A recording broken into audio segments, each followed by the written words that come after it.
మహోన్నతమైన దేవుని నామమునకు సమస్తమైన మహిమ కలుగునుగాక. ఈరోజు ధ్యానం కొరకు యెషయా గ్రంథం 39వ అధ్యాయం. దైవజనుడు యెషయా దేవుని చేతిలో బహుబలంగా వాడబడుతున్న దినాలు అవి. తరచూ హిజ్కియా రాజుకి కబురు చెప్పమని చెబుతూ వస్తూ ఉన్నారు. హిజ్కియా రాజు యొక్క ప్రతి సంగతి కూడా దేవుడు చాలా స్పష్టమైన రీతిలో దైవజనుడు యెషయాకు తెలియచేస్తూ ఉన్నారు. ఇలాంటి సందర్భాల్లో గడిచిన దినాల్లో మనం ధ్యానం చేశాము. హిజ్కియా దగ్గరికి యెషయా ప్రవక్త వెళ్ళి, ఇదిగో నువ్వు మరణం కాబోతున్నావు, నీ ఇల్లు చక్కబెట్టుకో అని చెప్పిన సందర్భం. అతను వెంటనే గోడ తట్టు తిరిగి తన యొక్క యథార్థ హృదయాన్ని దేవునికి కనబరిచినప్పుడు ప్రభు అతని ప్రార్థన విని 15 సంవత్సరాలు ఆయుష్కాలము పొడిగించాడు. అయితే ఈ విషయాన్ని బబులోను రాజు విన్నాడు. హిజ్కియాకు మరణకరమైన రోగం వచ్చిందట. చచ్చిపోవలసినోడ్నే దేవుడు బ్రతికించాడట. అద్భుతమైనటువంటి ఆరోగ్యం కలిగిందట. చాలా సంతోషం.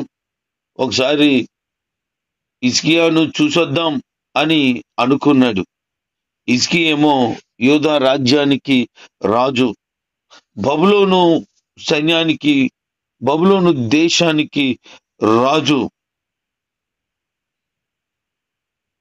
బయలుదేరాడు తన పనివారంతో కూడా. అయితే వచ్చేటప్పుడు తను చేసిన పని ఏంటి అని అంటే, ఓ చక్కనైనటువంటి ప్రేమలేఖలాగా తనకి మెచ్చుకునదగిన, తన ఆనందానికి తగినటువంటి ఒక ఉత్తరాన్ని రాశాడు. అంత మాత్రమే కాదు, ఏ బహుమానాలు ఇద్దాం, పరామర్శించేటప్పుడు ఏదైనా కానుక ఇద్దాం అని కానుక కూడా సిద్ధం చేశాడు. మర్యాద కలిగిన వాడు బబులోను రాజు. ఎందుకు మర్యాద కలిగిన వాడు అంటే, ఒక వ్యక్తి బలహీనంగా ఉన్నప్పుడు, ఆ బలహీనతలో దర్శించినప్పుడు సర్వసాధారణంగా మనం ఏదైనా పళ్ళో లేకపోతే చేతిలో పెట్టడానికి ఎంత కొంత సొమ్మో సిద్ధం చేస్తాం. ఒకవేళ ఆ బలహీనత ఉన్నప్పుడు మనం రాకపోయినా బాగుపడ్డాకన్నా వెళ్ళి పరామర్శిస్తాం. అప్పుడైనా చేతిలో ఏదన్నా పెడతాం. లేకపోతే వెళ్తున్నాం కనుక ఊరికినే వెళ్ళలేక ఏ ఫ్రూట్సో పట్టుకొని వెళ్తాం. అలాగున్న ఈ బబులోను రాజు కూడా తన దగ్గరికి వెళ్ళేటప్పుడు ఓ చక్కనైన కానుక తీసుకుని బయలుదేరాడు. చాలా సంతోషమే.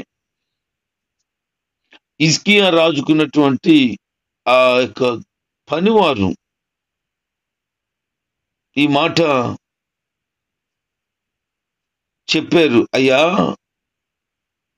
బబులోను రాజు తన పనివారుతో మీ దగ్గరికి వచ్చారు, మీరు బాగుపడ్డ సంగతి వారు విన్నారట. వారు వచ్చేటప్పుడు ఊరికినే రాలేదయ్యా, మీకోసం గిఫ్ట్ కూడా తీసుకొచ్చారు అన్నాడు. ఓహో, చాలా సంతోషం. నన్ను పరామర్శించడానికి చాలా దూర ప్రాంతం నుంచి రాజు వచ్చాడా? ఆహా, చాలా సంతోషం అన్నాడు. చక్కనైన ప్రేమ విందును ఏర్పాటు చేశాడు.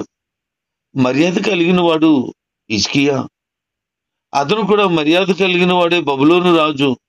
ఈ ఇద్దరు కూడా మర్యాదస్తులే.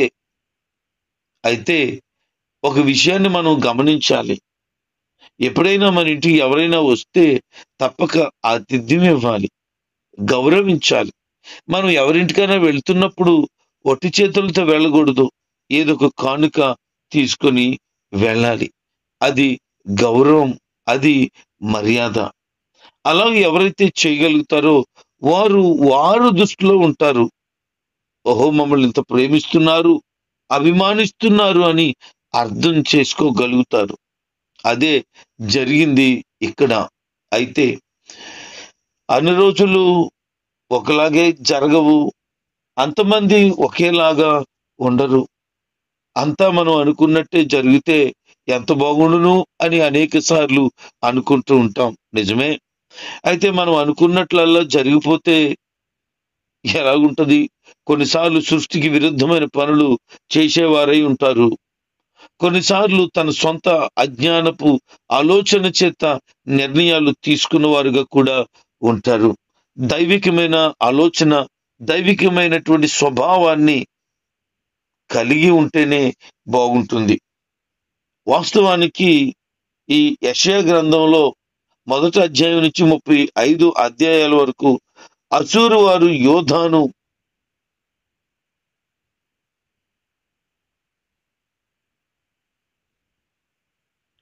ముట్టడించక ముందు రాసినటువంటిది. 36, 37 అధ్యాయాలేమో యెరూషలేము దగ్గర అసూరు సైన్యాలు ఓడిపోవడం మనం గమనించగలుగుతాం.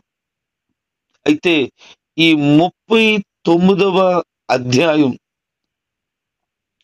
కొత్త రకమైనటువంటి ప్రమాదాన్ని తలెత్తడం మనం గమనించగలుగుతాం.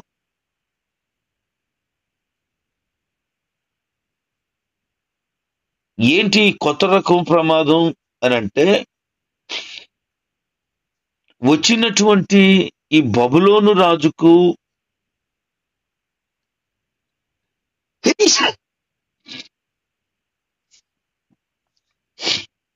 ఈ బబులోను సైన్యానికి గౌరవము, మర్యాదను చేసి పంపించడానికంటే ఎక్కువగా అతను చేసిన పని ఏంటి అంటే, చాలా దూరం నుంచి నా దగ్గరికి ప్రేమతో, అభిమానముతో వచ్చారు అని అతనికి కలిగి ఉన్న ఆస్తిని చూపించాడు. అతను కలిగి ఉన్న సైన్యాన్ని చూపించాడు. అతను కలిగి ఉన్నటువంటి ఆయుధాలను చూపించాడు. అతను కలిగి ఉన్నటువంటి యుద్ధ సామాగ్రిని, అతనుకున్న గుర్రాలను, అతనుకున్న రథాలను, అతనుకున్న వెండి బంగారమును సమస్తాన్ని చూపించాడట. హిజ్కియా చేసిన పెద్ద తప్పు అదే అయ్యింది. సర్వసాధారణంగా ఎవరైనా మన ఇంటికి వస్తే మనం కూడా ఇలాంటి ఆలోచన కలిగి ఉంటాం. ఇంటికి వచ్చిన వాళ్ళు కుదురుగా వచ్చిన పని చక్కబెట్టుకొని పంపించం. మనం ఏదో మర్యాద చేసి టీయో, కాఫీయో, డ్రింకో, లేకపోతే ఏ భోజనమో పెట్టి పంపించం. రండి మా బెడ్రూమ్ చూడండి, మా బడాయి చూడండి అంటాం. రండి మా కిచెన్ చూడండి, ఈ కిచెన్ లో ఉన్న అన్ని చూడండి అంటాం. ఇంకొక గది ఉంది కదా, ఇది కూడా చూడండి అంటాం. ఇదిగో మా హాల్ ఉంది కదా, ఇది చూడండి. ఇదిగో మా ఇంటి చుట్టూ ఉన్న పెరడు చూడండి, మొక్కలు చూడండి, మా బడాయి చూడండి అని అంతా కూడా చూపిస్తూ ఉంటాం. మనకి ఎంత ఆనందమో, మనకు కలిగినవన్నీ కూడా అందరికి చూపిస్తుంటే అబ్బా అబ్బా అబ్బా అంటుంటారు వాళ్ళు. ఓహో ఈ అంటుంటారు. మనకి ఎంత సంతోషమో అలా అంటుంటారు. ఎంత బాగుంది, ఎంత బాగా కట్టుకున్నావు, ఎంత అందంగా ఉంది, ఎంత ఇంత అంటుంటే మురిసిపోతూ ఉంటాం. ఇక ఏది దాయం అంతా చూడండి చూడండి అంటాం. కొన్ని నెలల క్రిందట జరిగిన ఒక సంగతిని గుర్తు చేసుకుంటున్నాను ఇప్పుడు. అదేంటంటే, నాకు మొక్కలంటే చాలా ఇష్టం. అందుకని చాలా మొక్కలు తెచ్చేసాను. కొన్ని వందల రూపాయలు పెట్టి మొక్కలు కొన్నాను. చర్చి దగ్గర మొక్కలు పెట్టాను. చర్చి ప్రక్కన ఖాళీ స్థలం ఉంటే అక్కడ మొక్కలు పెట్టాను. ఇంటి దగ్గర గేటు దగ్గర మొక్కలు పెట్టాను. అంత మాత్రమే కాదు, ఇంటి ముందు మెస్ ఉంటే మెస్ నిండా అందమైన పువ్వులతో అలంకరించేశాను కుండీలతో. ఆ గోళ్ల మీద కూడా, ప్రహారీ గోళ్ల మీద కూడా చాలా మొక్కలు పెట్టాను. ప్రతిరోజు బహుశ్రద్ధగా వాటిని చూస్తూ ఉండేవాడిని. ప్రతిరోజు నీళ్లు వేయడం, దాని బాబోగులు చూడడం, దానికి కావలసిన వాటన్నిటిని ఎరువు కూడా వేయడం చేసేవాడిని. అలాగ కొంతకాలం గడిచింది. ఇక్కడికి ఇక్కడికి ఈ విషయాలన్నీ తెలిసిపోయాయి. చాలా మొక్కలు తెచ్చారట, చాలా అందమైన మొక్కలట, చాలా బాగున్నాయట అని వాళ్ళకి వీళ్ళకి తెలిసిపోయింది. కొంతమంది ఫోన్ చేసి మీ ఇంటి దగ్గర మొక్కలు ఉన్నాయట, చాలా అద్భుతమైనటువంటి గార్డెన్ లా చేశారట, ఒకసారి వీడియో కాల్ చేస్తాను చూపించవా అని అంటే, ఇక ఇదిగో ఇది ఈ మొక్క, అది ఆ మొక్క, ఇది ఎక్కడి నుంచి తెచ్చాను, అది అక్కడి నుంచి కొన్నాను, దీని సంగతి ఇది, దీని బడ ఇది అని మొత్తం అన్ని చర్చి దగ్గర మొదలుకొని ఇంటి లోపల ఉన్న ప్రతి మొక్క వరకు కూడా బాగా స్పష్టంగా జీవించాను. ఒకరు కాదు, ఇద్దరు కాదు, చాలా మందే. కొంతమంది ఈ ఈ యొక్క గార్డెన్ అంతా చూడడానికి వచ్చినంత పరిస్థితి చేసేవాళ్ళు. అయితే కొన్ని రోజులకే మొక్కలన్నీ వాడిపోవడం ప్రారంభిస్తే ఏమైంది? నేను నీళ్లు బాగానే వేస్తున్నానే, కావలసినటువంటి ఎరువు కూడా వేస్తున్నానే, వాటికి కావలసిన శ్రద్ధ చూస్తున్నానే, ఏమైంది అని అనుకుంటుండగానే కొన్ని రోజుల్లోనే మొక్కలన్నీ దాదాపుగా 1, 2 తప్ప అన్ని మొక్కలు వాడిపోయాయి, ఎండిపోయాయి, లేకుండా పోయాయి. ఏదో పనికి రాదు అనే 1, 2 గట్టుకుంటే 3 మొక్కలు మిగిలాయి తప్ప మొత్తం మొక్కలన్నీ లేకుండా అయిపోయాయి. ఇల్లు బోడైపోయినట్టు అయిపోయింది. ఆ తర్వాత నాకు ఈ వాక్యం చదువుతుంటుండగా నాకు ఆ విషయం గుర్తొస్తుంది. హిజ్కియా రాజు తన దగ్గరికి పరామర్శించడానికి వచ్చిన వాడిని పరామర్శించినట్లుగా పంపించక, భోజనం పెట్టి ఇతనికి ఏదైనా ఇవ్వాలనిపిస్తే ఇచ్చి పంపించాడు మానేసి, తనకున్న ధనాగారం అంతా చూపించాడట.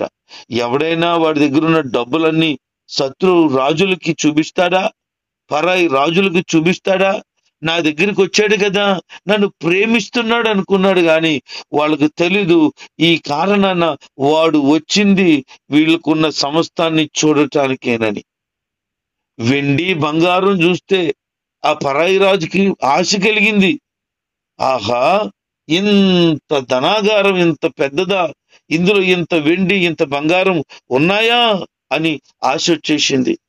అక్కడున్నటువంటి ఆయుధాలను బాగా గమనించాడు. ఓకే, ఇతనికి ఇంతే ఆయుధాలు ఉన్నాయి, నాకు దానికి మించి ఉండాలి అనుకున్నాడు. ఈ ఆయుధాలు మా సొంతమైతే బాగుండును అనుకున్నాడు. అతనుకున్న యావదాస్తి అంత చూసేసాడేమో, ఆశ కలిగిందండి. ఇక ఎలాగున్నా ఈ నా సొంతమైతాయా అనే ఆలోచన చేయడం మొదలు పెట్టాడు. ఈ యోధారాజుని పరామర్శించి ఇంటికి వెళ్ళాడే గాని బబులోను రాజుకి నిద్ర పట్టలేదు. కారణం ఏంటంటే ఇక్కడ ఉన్నటువంటి ఈ యొక్క సమస్త సంపద చూసి నిద్ర పట్టట్లేదు. అతనికి ఏదో రోజున నా సొంతమైతే బాగుండును అని ఆలోచనలో పడ్డాడు. ఎప్పుడు కూడా నీకు కలిగినది ఎవరికి చూపించకూడదు. మా అమ్మమ్మ, మా చిన్నమామయ్య 3 నెలల వయసులో ఉన్నప్పుడు ఆమె చనిపోయిందట. అయితే మా చిన్నమామయ్య పుట్టిన తర్వాత ఎవరైనా వచ్చి అమ్మా మీ చిన్న కొడుకుని చూస్తాను అంటే లోపలికి రానిచ్చేది కదట. ఇప్పుడే పడుకున్నాడు, లేచిన తర్వాత పిలుస్తాను అనేదట. అలాగున 3 నెలలు ఎవరు కంట పడలేదంట. ఎవరు వచ్చినా ఇదే మాట, నిద్రపోయాడు, లేచిన తర్వాత పిలుస్తాను. ఇలాగ 3 నెలలు దాచిందట. 3 నెలలు అయిన తర్వాత ఆమె చనిపోయింది పొరటాలుగా ఉన్నప్పుడే.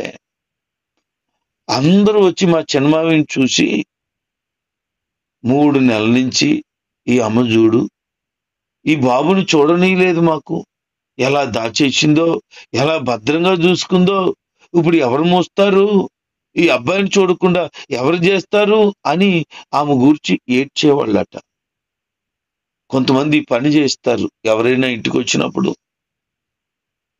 నిద్రపోతున్నాడో లేకపోతే ఇప్పుడే అని ఏదో కారణం చెప్పి పిల్లల్ని కూడా చూపించడానికి ఇష్టపడరు.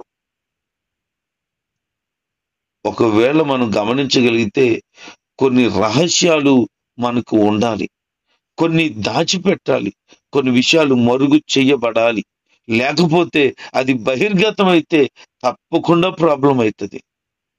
అందుకే మన ఇల్లు కానీ, మనకు కలిగిన సంపద కానీ, మనం కలిగిన గొప్పతనం కానీ ఎవరికి తెలియకుండా ఉండడమే మంచిది. ఒకడికి కలిమి విస్తరించుట చేత వాడికి క్షేమము కాదు అని చెప్పారు. అంటే వారు ఏమైతే కలిగిన వాటిని పొందుకున్న వాటిని చేపట్టి ఉన్నారో అవి వాటిని బట్టట వాడికి క్షేమము కాదట. ఎందుకంటే వాడు విస్తరించిన కొలిది అసూయపరులు, ద్వేషపరులు, నాశనాన్ని చేసేటువంటి మనస్తత్వం కలిగిన వారు పెరుగుతారు అని. నీకు కలిగినవి ఏవైనా ఉంటే వాటిని ఒకవేళ ఎవరికైనా చూపించే మనసు కనుక నీకుండుంటే నీ పని అయిపోయింది అని అర్థం. కొన్నిసార్లు వాళ్ళకున్న అసూయ స్వభావం మీకు కీడును, నష్టాన్ని కలుగు చేస్తుంది.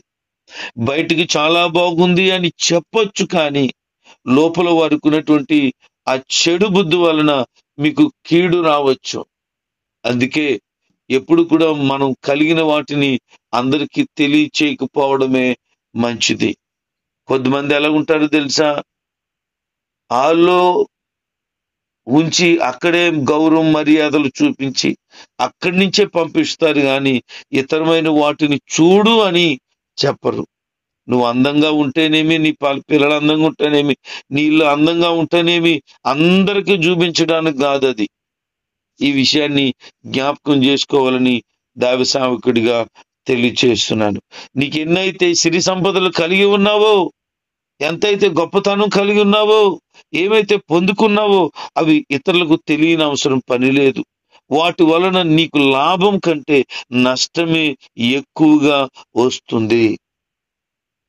ఈ బబులోను రాజు వచ్చి చూసి వెళ్ళాడు, వాడికి నిద్రాడతలేదు. ఇంకా ప్రభువు ఇలా సెలవిస్తున్నాడు, యెషయా నువ్వు హిజ్కియా యొద్దకు వెళ్ళొకసారి, హిజ్కియాతో మాట్లాడు అనంటే యెషయా ప్రవక్త వచ్చాడు, హిజ్కియాతో మాట్లాడడం ప్రారంభించాడు. హిజ్కియా, నీ దగ్గరికి ఎవరైనా వచ్చారా అన్నాడు.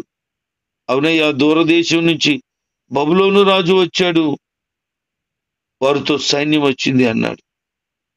వారిని ఇంటి దగ్గర ఏమన్నా చూశారా అనంటే, అవునయ్యా, నా ఇంటిలో ఉన్న వాటిని అన్నిటినీ చూపించేశాను. నేను చూపించకుండా ఇది దాచేను అనేది ఏది లేదు, అన్ని చూపించేశాను.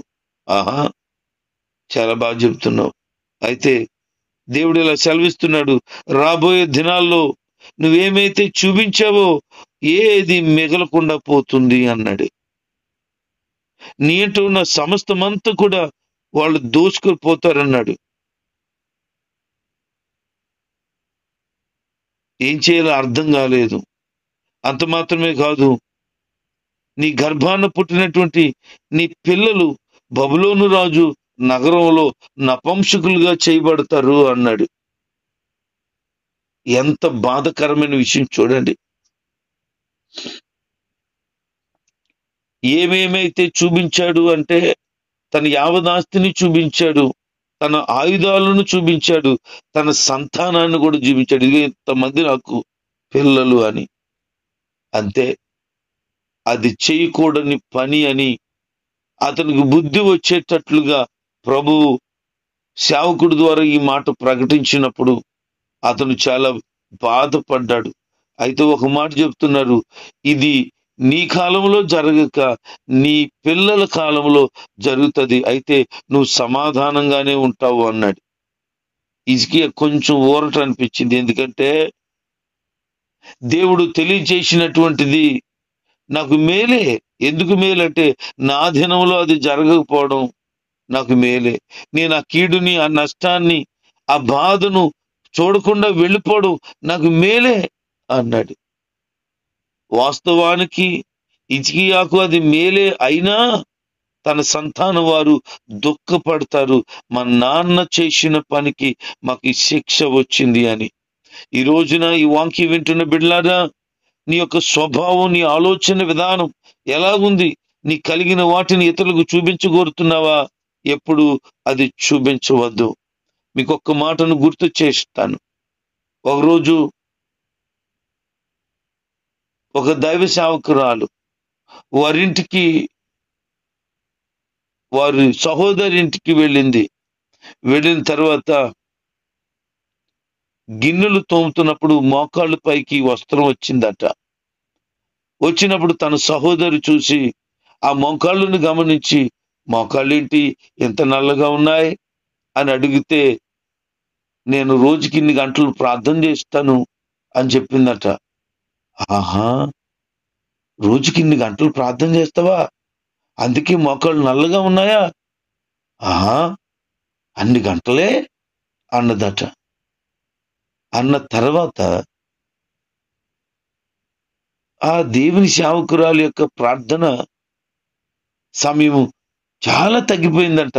తర్వాత అన్ని గంటలు కాదు, అన్ని నిమిషాలు ప్రార్థనకు వచ్చేసిందట. ఏంటి అంటే, ఆ తర్వాత తను ఆలోచన చేసినప్పుడు అర్థమైంది, ఇదిగో నా సహోదరి నన్ను గమనించి నాతో ఈ మాట చెప్పినప్పటి నుంచి ఈ ప్రార్థనలో నేను బలహీనమైపోయాను, ప్రార్థించలేకపోయాను అని. అంటే నీవు కలిగిన భక్తి, నీవు కలిగిన ప్రార్థన జీవితం ఇతరులు గమనించిన వాళ్ళలో అసూయ కలిగితే అది నీకు కీడు కలగొచ్చు. అందుకే నీ ఆధ్యాత్మికమైన జీవితం కూడా ఎవరికి తెలియని అవసరం పని లేదు. నేను ఇన్ని గంటలు ప్రార్థన చేస్తా, నేను ఇంత బాగా వాక్యం చదువుతా, నా సంగతి ఇది అని ఆత్మీయ విషయాలు ఎవరికైనా నువ్వు చెప్పనవసరం పని లేదు. ఒకవేళ అలా చెప్తే నీవు బలహీనత గురవచ్చు, లేకపోతే ఆ ఆత్మీయత కోల్పోవచ్చు. కనుక హిజ్కియా చేసిన దానికి వేదన, బాధ సంభవించబోతుందనే మాటను దైవజనుడు తెలియచేశాడు. కనుక ఈ రోజు నుంచి నువ్వు కూడా ఏది మరుగు చేయబడాలో, ఏది రహస్యంగా ఉండాలో, ఎంత వరకు నువ్వు ఉండాలో అది గమనించుకోగలిగితే క్షేమపు స్థితిని నువ్వు కలిగి ఉంటావు. లేదు నా బడాయి చూడాలి, నా గొప్పతనం చూడాలి అనుకుంటే అది నీకు కీడై, నష్టమై, బాధ అయితే చాలా కోల్పోతావు. కనుక అట్టి స్థితిలోకి వెళ్ళక దైవికమైన భయము, భక్తి కలిగి విశ్వాసాన్ని కాపాడుకుంటూ దేవుని రాజ్యపు వారసురాలుగా ప్రభులో సాగిపో. ఆయన కొరకు నమ్మకంగా ఉండు. ఆధ్యాత్మికంగా రహస్యమైన జీవితాన్ని కలిగి ప్రభుకే కనబడాలనే ఉద్దేశంతో బ్రతుకు. ప్రభు నీకు తోడుగా ఉంటాడు, నీకు సహాయం చేస్తాడు. దేవుడు నిన్ను, నీ కుటుంబమును దీవించునుగాక. ఆమేన్.